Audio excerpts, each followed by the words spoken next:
In 249 BC, the Roman consul Publius Claudius Pulcher was preparing to launch his fleet against the Carthaginians off the coast of Sicily.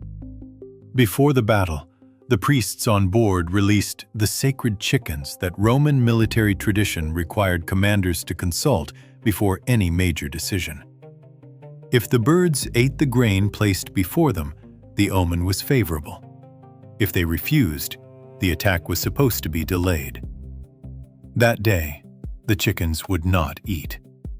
Enraged by the setback, Claudius Pulcher ordered them thrown overboard, with a line later recorded in almost identical form by the Roman writers Suetonius and Cicero. If they would not eat, then let them drink. The Roman fleet was crushed in the Battle of Drepana that followed, and Pulcher was eventually prosecuted in Rome, not simply for losing the battle, but for the sacrilege of ignoring the sacred chickens before entering combat. For generations, Roman schools of rhetoric repeated the episode as an example of arrogance punished by the gods. Yet it also reveals something rarely mentioned in conventional histories of food. For most of the 8,000 or 9,000 years that humans have lived alongside chickens, the bird was not regarded primarily as food. The sacred chickens aboard the Roman fleet were not there to feed the sailors, but to read the future. Their meat and eggs were, at best, secondary benefits from an animal whose main function was religious, ritual, or, as we will soon see, sporting in the most brutal sense of the word.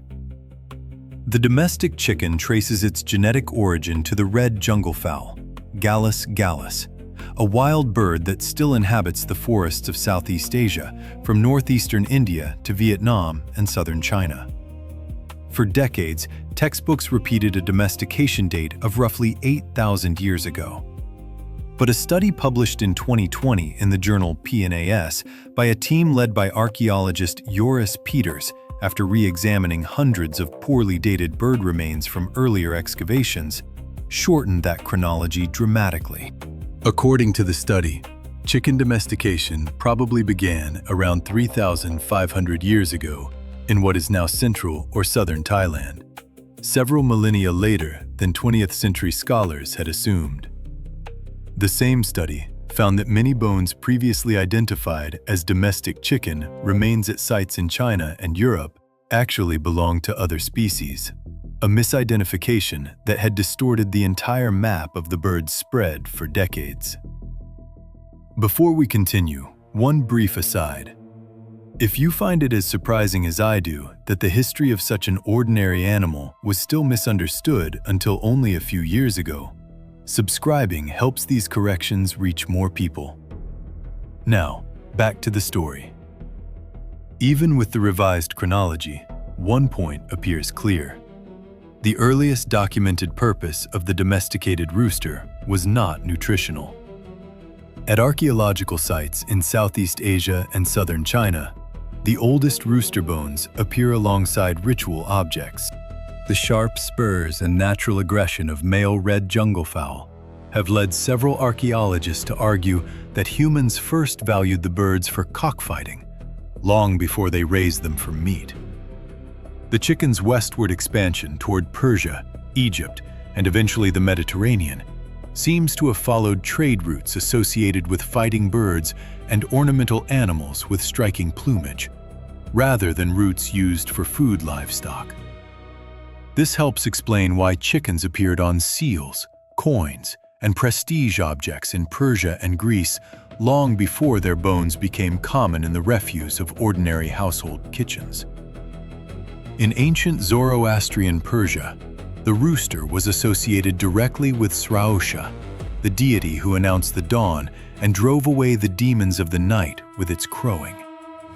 The religious connection was so strong that some Avestan texts treated the killing of a rooster as an act requiring specific penance. The Greeks, who probably received the bird from Persia around the 6th or 5th century BC, linked it to Ares, the god of war, because of the aggression displayed by rival males. Cockfighting became so widespread in Athens that, according to the Greek writer Aelian several centuries later, Themistocles ordered mandatory cockfights for his troops before battle with the Persians, using the animal's ferocity as a lesson in military courage. Rome inherited both the Greek enthusiasm for cockfighting and the religious use of chickens in military divination. The ritual system, known as auspicia ex tripudiis, depended on sacred birds cared for by priests called pullarii, whose sole duty was to feed the chickens and interpret their behavior before major decisions of state. Only gradually, over the course of centuries, did chicken breeding on Roman rural estates begin to focus more heavily on eggs and meat for domestic consumption. Columela's first-century agricultural treatise devotes an entire chapter to the breeding of laying hens. But even there, the chicken remains economically and symbolically secondary to pigs and cattle in the Roman diet. Throughout the European Middle Ages, chickens retained this position as a minor food and, at the same time, a symbolic unit of exchange. In many feudal estates, peasants paid part of their annual dues in live hens. The practice is extensively documented in English and French manorial records from the 12th through the 14th centuries. A chicken represented a value small enough for even a poor tenant to provide, yet useful enough, because it could continue laying eggs, for the landlord to accept as regular payment. This helps explain why the English phrase, "a chicken in every pot," attributed for centuries to the late 16th century French King Henry IV, circulated for generations as a political promise of basic prosperity. Historians now doubt that Henry ever used the exact words, but the image endured because a chicken in the pot did not symbolize luxury. It represented the minimum level of comfort a decent ruler was expected to guarantee. Centuries later, thousands of miles away, the same phrase resurfaced in American politics during Herbert Hoover's 1928 presidential campaign. Again, modern research has shown that Hoover himself never uttered the words in any recorded speech. The full slogan, "A chicken in every pot and a car in every garage," appeared in a newspaper advertisement paid for by the Republican Party, rather than as a direct quotation from the candidate. The persistence of the misunderstanding is revealing. Even in the 20th century, the chicken still carried the old medieval association with the threshold of a decent life, at a time when beef and pork overwhelmingly dominated American meat consumption. The transformation that made chicken the most widely consumed meat in the Western world did not come from a slow evolution in taste. It came from a highly specific combination of war, applied genetics, and commercial strategy, concentrated within just 2 decades of the 20th century. During the Second World War, the United States government imposed strict rationing on beef and pork, which were prioritized for troops deployed overseas. Chicken, still considered a minor food without comparable military value, was left outside the rationing system. Millions of American families began eating it far more regularly during the war for one simple reason. It was the only meat they could buy without a ration book. After the war, the supermarket chain A&P, then one of the largest retailers in the United States, sponsored a national competition in 1948 called the Chicken of Tomorrow. The stated goal was to use cash prizes to encourage breeders to develop a bird capable of producing more breast meat in less time while consuming less feed per kilogram of weight gained. Thousands of breeders from across the country submitted fertilized eggs from their own lines to a centralized evaluation program. The winning stock, developed by a Delaware poultry company, became part of the genetic foundation of the modern broiler industry that emerged during the following decade. Arbor Acres, one of the companies associated with that breeding revolution, became a major global supplier of broiler genetics in the 1950s and 1960s, exporting breeding stock to farms across Europe, Latin America, and Asia. The cumulative result of 75 years of continuous selection is difficult to grasp, even when the figures are known in advance. A broiler chicken in the 1950s required an average of about 70 days to reach market weight. Modern commercial lines reach a considerably higher weight in only 42 to 47 days. Researchers in animal welfare at the University of Guelph, writing in 2014, compared the growth rate to a human infant reaching the weight of a 150-kilogram adult before the age of 2 months. That acceleration, concentrated especially in the pectoral muscles that form the breast, has physical consequences documented extensively in veterinary literature. The skeleton and cardiovascular system do not always develop at the same pace as the muscle mass. A significant proportion of commercial birds suffer from impaired movement, lameness, and, in severe cases, heart failure, known in the industry as sudden death syndrome. The condition was almost non-existent in the genetic lines of the mid-20th century, but is now recognized in scientific reviews published in journals such as Poultry Science as one of the central animal welfare problems in modern industrial livestock production. The industrial scale required to sustain this model produced extreme corporate concentration, especially in the United States. According to industry figures cited in reports from the U.S. Department of Agriculture, Tyson Foods, Pilgrim's Pride, and Purdue Farms now control a substantial share of the chicken processed in the country. The dominant business model, known as vertically integrated contract production, works in a way that surprises many consumers. Most American chicken growers do not own the birds they raise. They are independent contractors required by the processing company to build specialized poultry houses at their own expense, often by taking out bank loans worth hundreds of thousands of dollars. The chicks, feed, and management instructions remain the property and exclusive decision of the integrating company. Investigations published between 2022 and 2023 by nonprofit journalists and reporters at the Wall Street Journal documented how many contract growers become trapped in a cycle of debt that is extremely difficult to escape.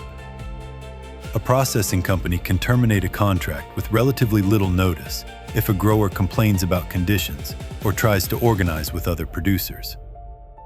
The family is then left with highly specialized buildings designed for only one purpose and a bank loan that may take 15 or 20 years to repay.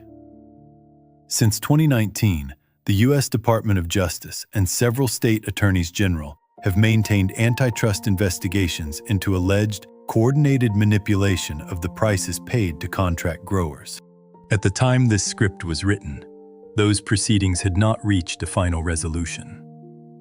Farther down the same supply chain, inside the plants where chickens are slaughtered and processed, the American poultry industry became the center of one of the best documented child labor scandals in any U.S. food sector during 2022 and 2023. In February 2023, the Department of Labor announced that Packers Sanitation Services Incorporated, a night cleaning contractor operating in meat and poultry plants, including facilities supplying Tyson Foods and other major brands, had illegally employed more than 100 minors. Some were only 13 years old. They were assigned to clean industrial cutting equipment with corrosive chemicals in at least 13 plants across 8 states. Federal investigators found that several of the children suffered chemical burns during night shifts. The company ultimately paid a fine of roughly $1.5 million, an amount unions such as the United Food and Commercial Workers publicly described as inadequate in relation to both the scale of the violation and the size of the corporation involved. The case was not isolated. Later reporting by the New York Times throughout 2023 expanded the investigation to dozens of chicken processing plants in states including Alabama, Mississippi, and North Carolina. The reports described recruitment networks that specifically drew in unaccompanied migrant minors, many of whom had arrived alone from Central America and were placed with distant relatives or acquaintances under a federal sponsorship system. According to the reporting, that system lacked sufficient follow-up mechanisms to detect when children ended up working full night shifts instead of attending school, in direct violation of federal labor laws and the conditions of their immigration placement. Before those child labor cases became public, the COVID-19 pandemic had already exposed another structural problem in American poultry plants: production line speed. During 2020, chicken processing facilities became some of the country's most serious infection clusters. Thousands of workers became ill in plants where, according to union complaints documented by ProPublica and other investigative outlets, meaningful physical distancing was almost impossible because the cutting lines were designed to maximize the number of birds processed per hour. Since 2014, the U.S. Department of Agriculture had granted special line speed waivers, allowing certain plants to process as many as 175 birds per minute, well above the traditional standard limit of 140. Occupational health studies cited during congressional hearings in 2021 linked higher speeds directly to increased rates of repetitive motion injuries among workers on the cutting line. In response to corporate concentration, grower debt, and extreme insecurity inside processing plants, a consumer movement has emerged over the past decade demanding specific animal welfare and sourcing certifications. Among them are standards promoted by the Global Animal Partnership, which grades producers according to factors such as space per bird, access to natural light, and the growth rate of the genetic line being used. Independent reports from organizations including the Animal Welfare Institute have nevertheless found that the overwhelming majority of chickens sold in American supermarkets and fast food restaurants still comes from rapid growth lines closely related to those produced by the Chicken of Tomorrow competition. Only a small fraction of the total market currently meets stricter welfare standards. The pattern resembles fair trade certification in cocoa or coffee. The label exists, some consumers actively seek it out, but its influence over the total volume of production remains limited. Before continuing through the modern industry, it is worth pausing over an academic controversy that remains unresolved and complicates the neat version of the chicken's history reconstructed so far. The possibility that chickens reached the Americas before Columbus. In 2007, a team led by New Zealand researcher Alice Story published in PNAS an analysis of chicken bones found at the El Arenal site on the Arauco Peninsula in southern Chile. Radiocarbon dating placed the remains between AD 1304 and 1424, decades before Columbus reached the Caribbean. Their mitochondrial DNA profile, according to the initial study, appeared more closely related to Polynesian chicken populations than to European lines introduced after the Spanish conquest. If confirmed, the finding would support the idea of pre-Columbian Polynesian contact with the South American coast. It would also seem consistent with the existence of the Araucana chicken, a Chilean breed capable of laying blue or green eggs, a genetic trait that occurs naturally elsewhere only in Asian breeds. The discovery immediately drew criticism from within the scientific community. A second team, led by geneticist Jamie Gongora, published a reanalysis in PNAS only a year later, questioning both the radiocarbon dates and the original genetic interpretation. The researchers identified the marine reservoir effect as a possible source of dating error, and argued that the mitochondrial sequence from El Arenal fit just as well, or better, within the genetic diversity already documented in European chickens after the conquest. The debate continued for several years without reaching a definitive consensus. Most zooarchaeologists now treat pre-Columbian Polynesian contact through chickens as an intriguing possibility rather than an established fact. It is precisely the kind of uncertainty rarely mentioned in popular documentaries, which usually present the bird's arrival in the Americas as a simple, closed chapter of Spanish colonization. Returning to better documented ground, cockfighting deserves a chapter of its own, because for much of the past 2,000 years, it was economically and socially more important than raising chickens for food. In the Philippines, the practice known as sabong has roots that 16th-century Spanish chroniclers already described as deeply established among local peoples before colonization. It remains a legal industry today, generating, according to Philippine government estimates cited in parliamentary reports from 2021, more than $4 billion a year through betting, direct and indirect employment, and the specialized breeding of fighting birds. In Bali, cockfights known as tajen retain a ritual role in certain local Hindu ceremonies. The blood shed during the fight is treated as a purifying offering. That religious function exists uneasily beside Indonesian laws formally prohibiting gambling, producing an ambiguous zone of tolerance managed by local authorities on a case-by-case basis. In the United States, cockfighting remained legal in most states well into the 20th century. Louisiana became the last jurisdiction to ban it in 2008. Since then, the practice has survived underground in several rural areas, especially in the South and within some immigrant communities that preserve traditions brought from their countries of origin. Since a 2007 federal law allowed organized cockfighting operations to be prosecuted under statutes associated with organized crime, the FBI and Department of Justice have carried out several major raids. One widely cited operation in Southern California in 2019 dismantled a network that, according to court documents, handled millions of dollars in annual bets and was linked to other crimes, including trafficking in controlled substances.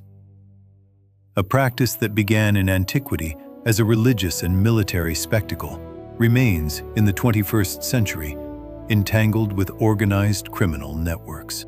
If we set meat aside and turn to the chicken's other major product, the egg conceals its own history of silent industrialization, with a cost most consumers never see.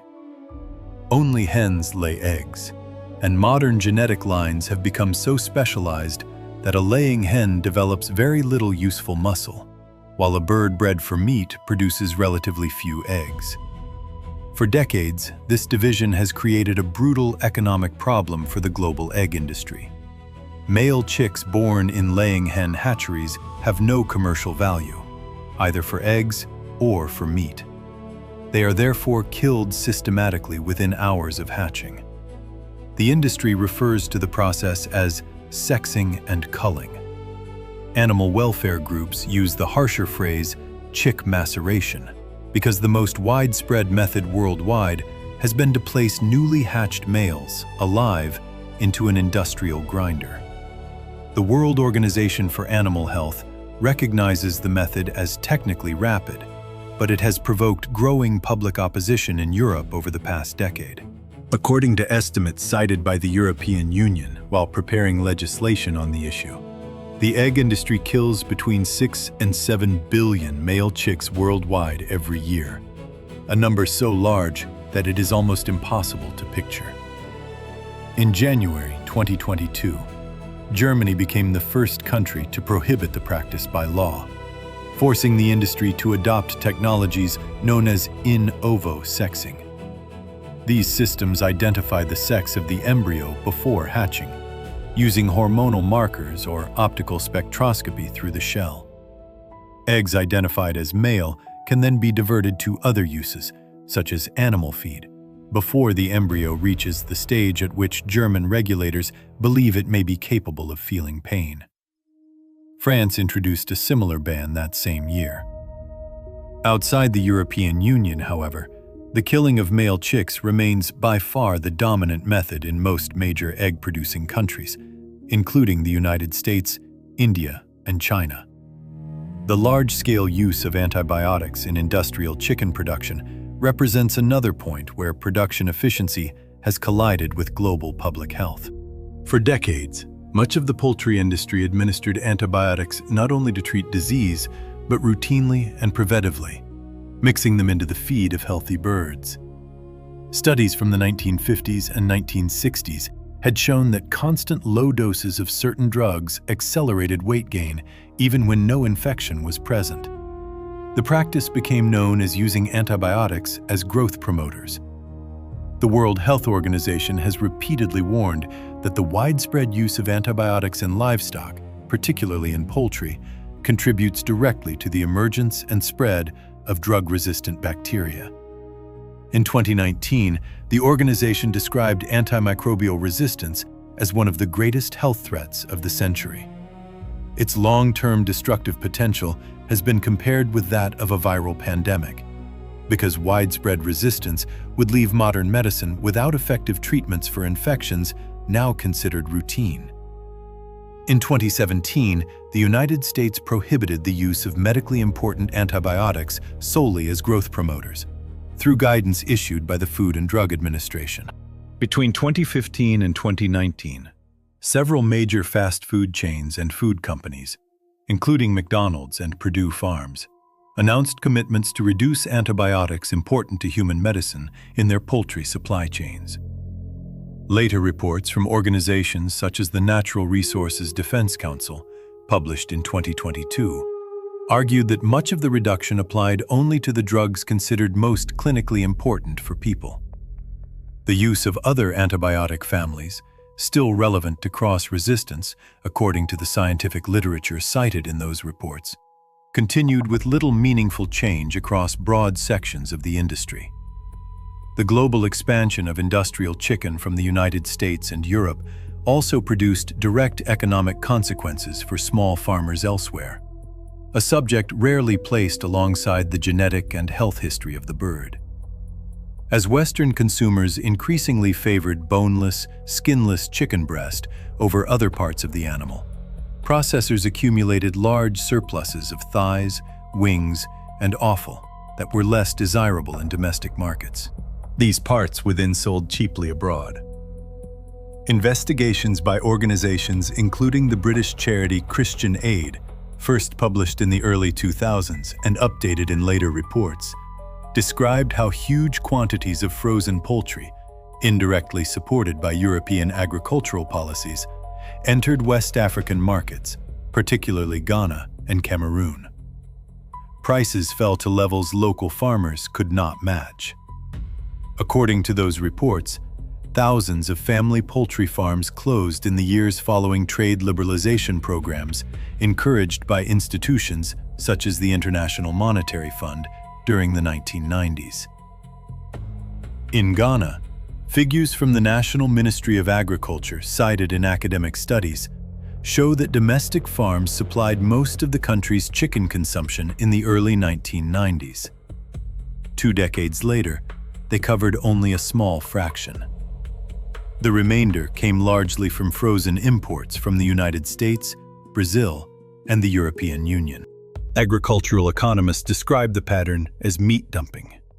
Excess production sold below the real cost of local production because the more valuable breast meat had already generated sufficient profit in the Western market. While this industrial and commercial transformation unfolded, the globalization of chicken as fast food followed a parallel path, led by one man and a franchise that became synonymous worldwide with fried chicken. Harlan Sanders, better known as Colonel Sanders, held an honorary civilian title awarded by the state of Kentucky, not an actual military rank. He began selling chicken fried with his own blend of spices at a service station in Corbin, Kentucky during the 1930s. Only in 1952, when he was 62 years old, and after a new highway diverted traffic away from his original business and drove it into failure, did he begin franchising what he called Kentucky Fried Chicken. Sanders traveled personally from restaurant to restaurant in his own car, persuading owners to adopt his recipe in exchange for a royalty of 5 cents for every chicken sold.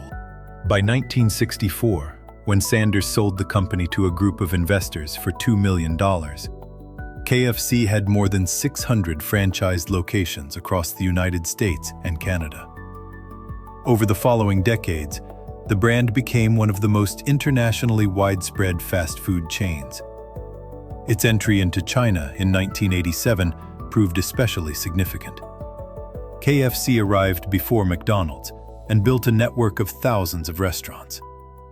According to industry analyses published by Euromonitor, China eventually became the company's largest single market, far ahead even of the United States, a fact that surprises many Western consumers accustomed to thinking of fried chicken as an exclusively American product.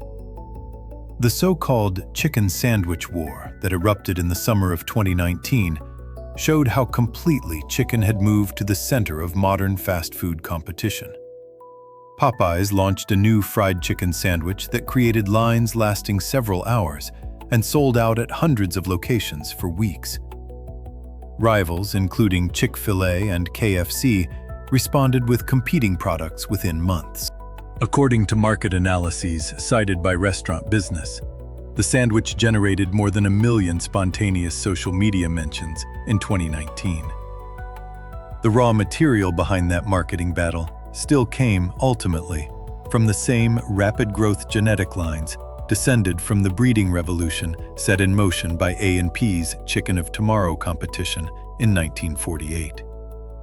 The extreme concentration of the poultry industry in a handful of nearly identical genetic lines, combined with the density of birds required for the current business model, has created a serious biological vulnerability. It became brutally visible between 2022 and 2024, with the spread of a particularly aggressive strain of avian influenza, H5N1. Unlike earlier outbreaks, largely contained within Asia, this variant moved through Europe and both North and South America. It infected not only poultry, but, unusually, mammals, including foxes and seals. By early 2024, it had also been detected in dairy cattle in several American states.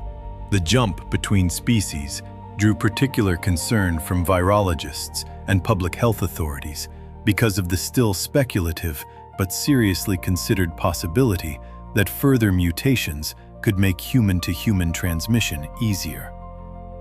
In the United States alone, the Department of Agriculture reported the compulsory destruction of more than 100 million birds between 2022 and early 2024, the largest number ever recorded in the country for a single outbreak.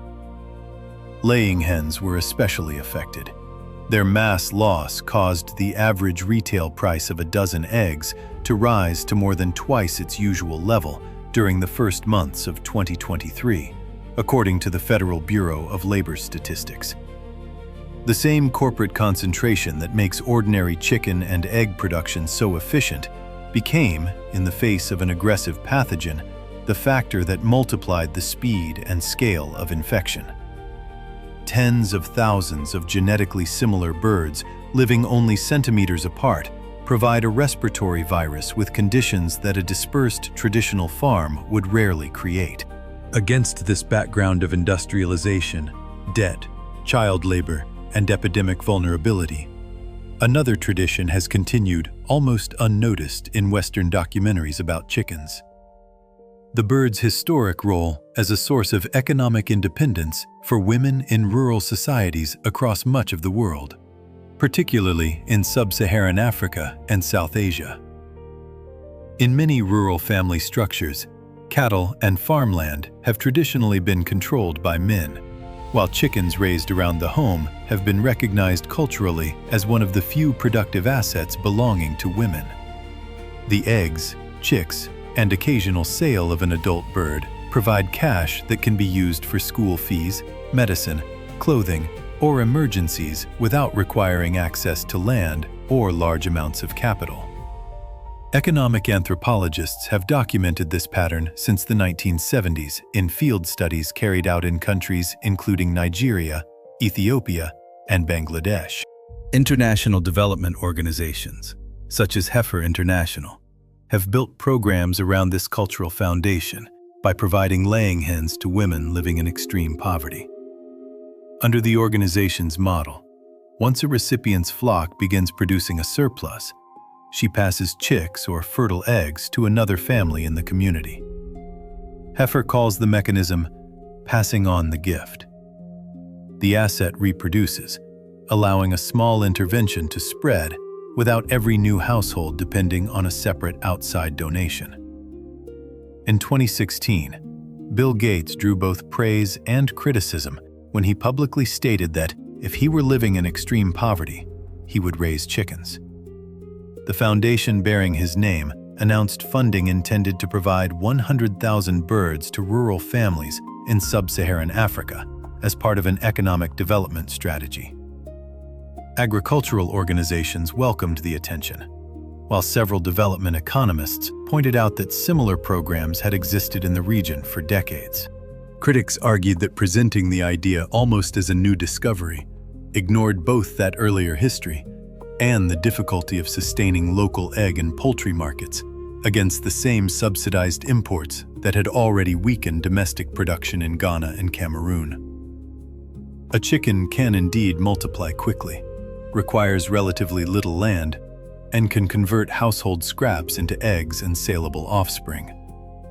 But it is not a magical escape from poverty.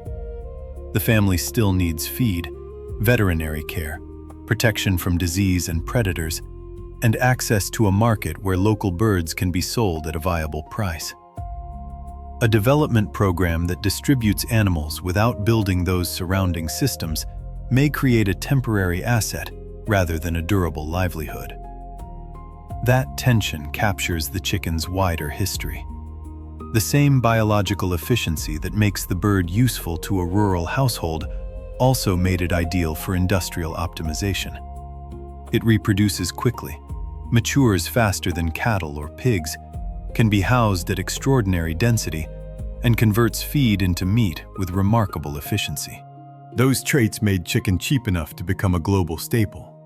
But they also encouraged a system in which every additional day, gram of feed, square meter of space, and minute of labor became a cost to be reduced. Returning to the sacred chickens that Publius Claudius Pulcher ordered thrown overboard more than 2,200 years ago, it is extraordinary to consider what became of the animal that Romans once kept to read omens, and that many societies bred primarily to fight before crowds of gamblers.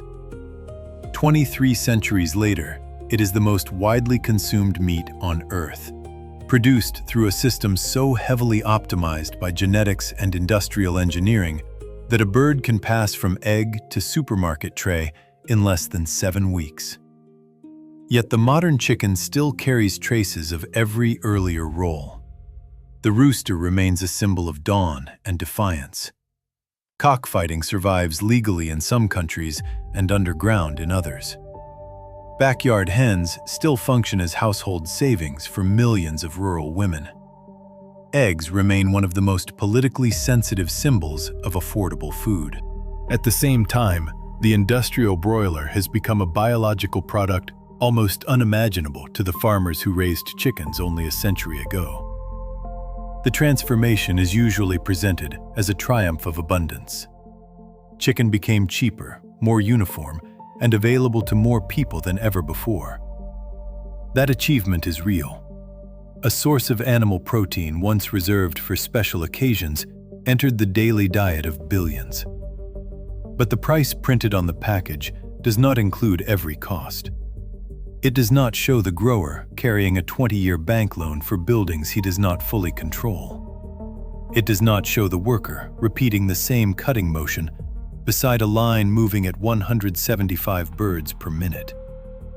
It does not show the migrant child cleaning machinery at midnight, the male chick discarded by the egg industry, or the local farmer pushed out of the market by frozen imported parts sold below the cost of domestic production. Exactly as with the tomatoes behind pizza or the milk behind cheese, every plastic-wrapped chicken breast is the final visible object in a chain built from lives, labor, policy, biology, and decisions made far from the supermarket aisle. The label tells us the weight and the price per kilogram. It rarely tells us who carried the debt, who performed the work, what happened to the parts consumers did not want, or how much biological pressure was required to produce that weight in less than 7 weeks. The sacred birds of Drepana were asked to predict the future. They refused to eat, and a Roman commander punished them for giving him an answer he did not want. Modern chickens no longer read omens. but the industry built around them offers its own warning. A system can be extraordinarily efficient and still remain fragile.